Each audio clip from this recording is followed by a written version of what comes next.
Kenapa dirugikan? Negara cenderung dirugikan. 37 triliun. Uang rakyat di situ. Yang penting saya bisa membentengi teman-teman BUMN dan tidak mau lagi diajak kong kali kong. Itu saya.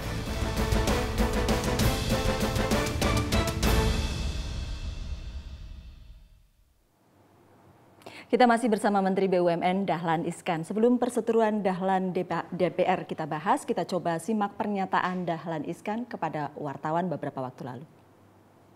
Saya tidak punya niat membongkar-bongkar seperti dulu. Saya kan sudah 1 tahun jadi menteri, kan nggak pernah saya mengungkapkan kepada publik. Karena apa? Yang penting saya bisa membentengi teman-teman BUMN dan saya bangga sekali dengan teman-teman BUMN tidak mau lagi diajak kong kali kong. Itu itu aja bagi saya, kewajiban saya di situ. Soal orang luar kan mereka punya ketentuannya sendiri. Pak Dahlan, yang penting adalah membentengi teman-teman BUMN. Maksudnya apa?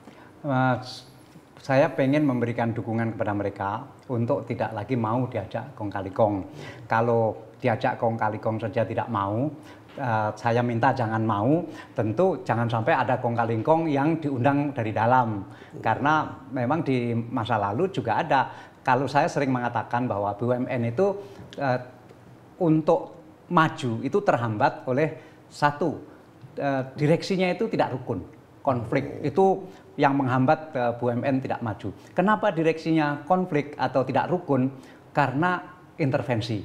Nah, intervensi ada 2, intervensi yang datang dari luar, dari eksekutif, dari legislatif dan seterusnya. Ada juga intervensi yang diundang dari dalam. Nah, yang begitu saya tidak mau lagi ada sejak tahun ini, dan itu supaya tidak terjadi lagi intervensi dari yang diundang dari dalam, karena itu direksinya harus kompak. Karena biasanya intervensi yang diundang itu karena direksinya tidak kompak, kemudian saling jegal, kemudian saling cari backing. Nah, itu kenapa dalam hal itu maka orang dalam yang minta backing orang luar. Gitu. Termasuk menawarkan kepada Dewan gitu ya? Backingnya antara lain ya bisa saja orang politik, bisa saja orang pejabat tinggi, bisa juga tokoh masyarakat, backingnya banyak sekali. Tapi Mas, bukankah sering orang-orang di BUMN itu, orang yang duduk di situ itu sering merupakan hasil keputusan politik pada umumnya. Ada lobby antara partai ke sana. Dulu, kalau sekarang tidak lagi. Sekarang tidak lagi. Sekarang sudah sangat profesional dan tidak lagi terjadi seperti itu. Kalau kemudian anggota Dewan ini tadi dikatakan meminta upeti atau meminta jatah apapun, biasanya seperti apa? Pak Dahlan kan sudah pernah jadi di Rut PLN juga gitu, artinya sudah pernah mengalami jadi wartawan senior yang juga melakukan investigasi. Ya, mengalami lah. Biasanya kalau selama waktu saya di PLN ya banyak hal saya tidak semuanya saya ungkapkan, kecuali nanti saya harus mengungkapkan.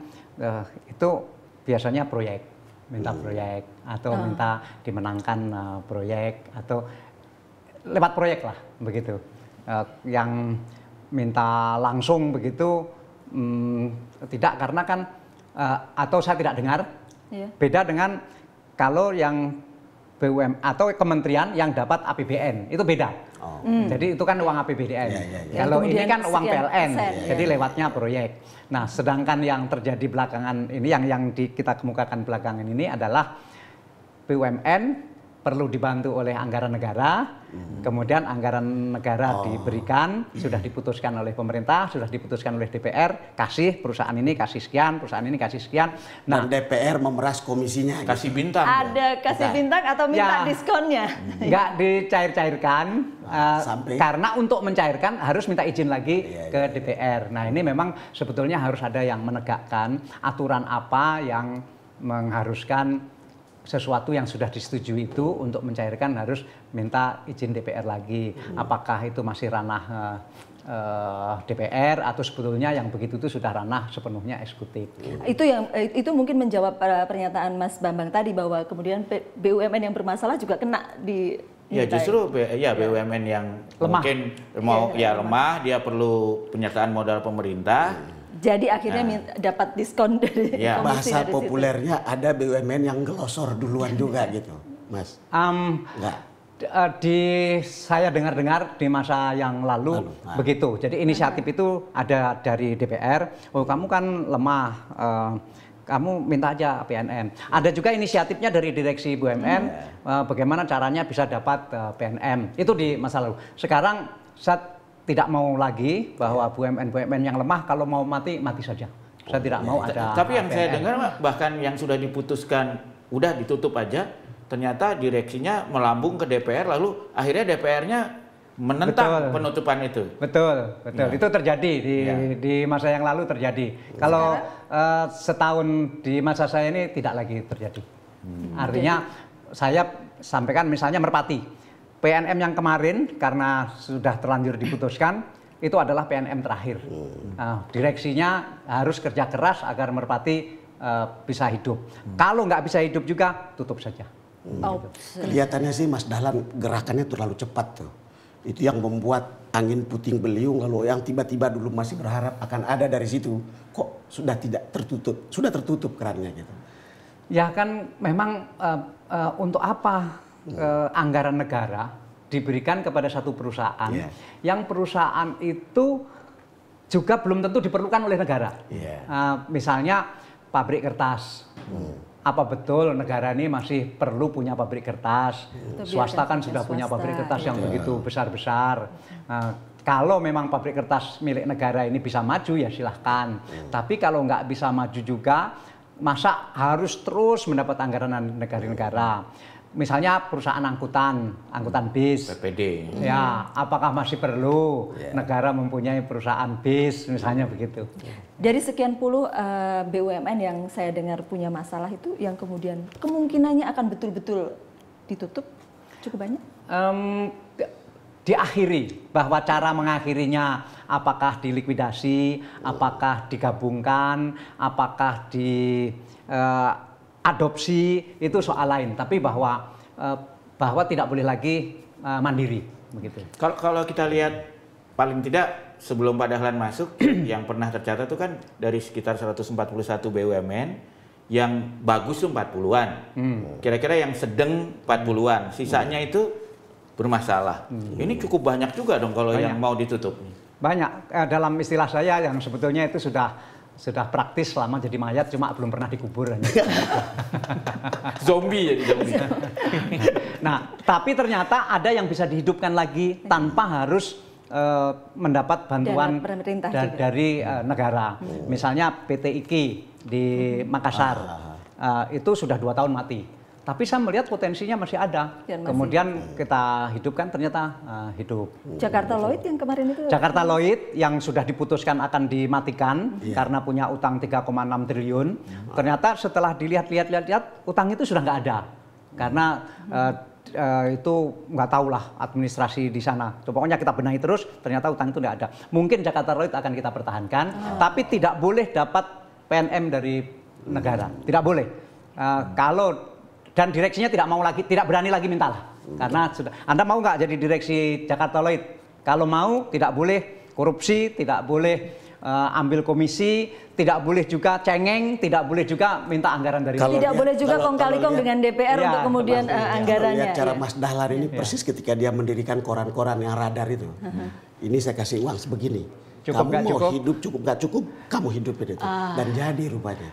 Pola itu yang diambil. Tapi kembali ke modus operandi Mas. Teknis orang meminta uang atau meminta jatah. Itu lewat telepon, ketemu langsung, SMS atau apa?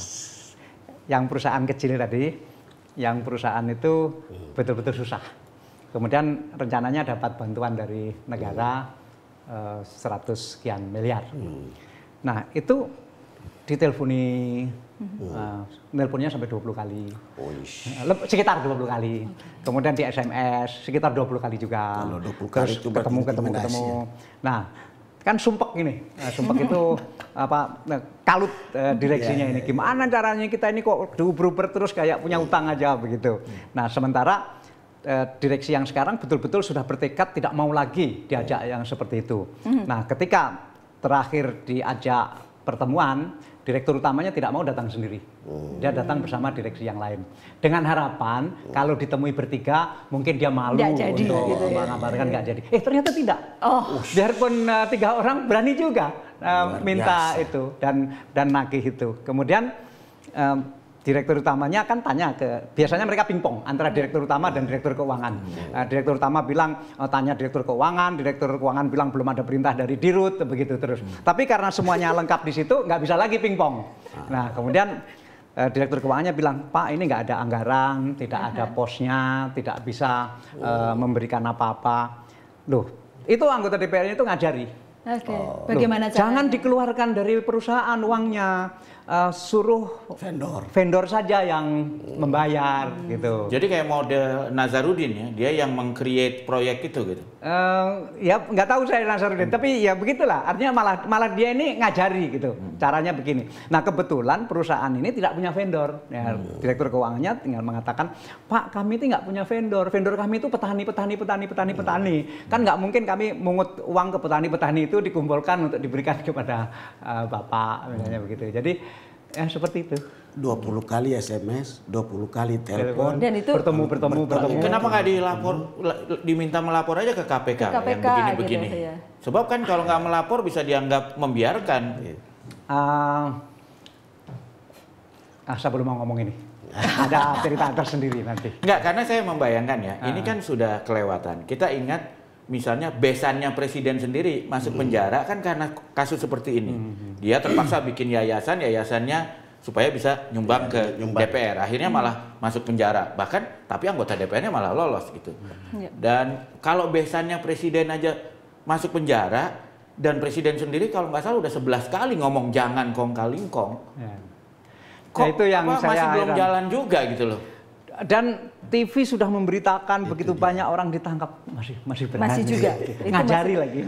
Dan yang unik itu Mas, mestinya orang ini kan bisa melalui sosial media juga bisa buka sendiri sebetulnya. Jadi tidak ada lagi sebenarnya tempat yang nama-namanya sekitar 10 lebih itu tadi ya. Masih belum boleh disebut, Mas. Sudah bisa disebut? Mas Bambang itu, sudah dapat ini. Itu dari berapa BUMN, Pak? Karena begini, sekitar 10 itu karena kan membawa teman-temannya kan. Artinya misalnya orang tadi, yang Bapak tadi, itu kan dia satu orang, tapi kan belum tentu dia satu orang. Karena dia mengatakan satu, temannya banyak. Nyamuknya satu, temannya banyak biasanya. Partai mana, Pak? Karena dia kan bilang juga banyak lagi. Nggak mau penjara itu. Ya, belum. Nanti kalau saya diminta membuka di DPR baru saya. Bapak mau ke DPR? Supaya tidak ada kesan bahwa saya yang sangat agresif membuka ini, karena bagi saya yang penting saya harus bersih-bersih rumah saya. Kan belum tentu juga rumah saya ini bersih. Nah, kalau saya terus mengungkapkan ini seolah-olah saya ini pengen membersihkan rumahnya orang lain, padahal belum tentu rumahnya sendiri juga bersih. Jadi bicara soal rumah itu kan sebetulnya bukan rahasia juga, bukan hanya DPR yang minta operasi. Kadang-kadang departemen teknis pun dikeluhkan oleh teman-teman BUMN sebagai suka intervensi juga. Kalau untuk yang ngadepin yang ini gimana, Mas Dahlan? Kita tapi coba nanti biarkan Pak Dahlan istirahat dulu. Kita break nanti kita coba bahas tentang itu. Tapi sebelumnya kita coba simak karikatur yang teman-teman punya tentang Pak Dahlan. Dari berbagai media ya ini Pak Dahlan ya, kerja gitu katanya. Yang sebelah sini kerja, yang sebelah sana interpelasi. Kemudian Menteri Koboi, Bapak dibilang Menteri Koboi, ya sikat saja Menteri Koboi katanya. Ini Bapak marah-marah ya di pintu tol ya? Marah kok tersenyum loh. Ini salah gambar aja nih Pak.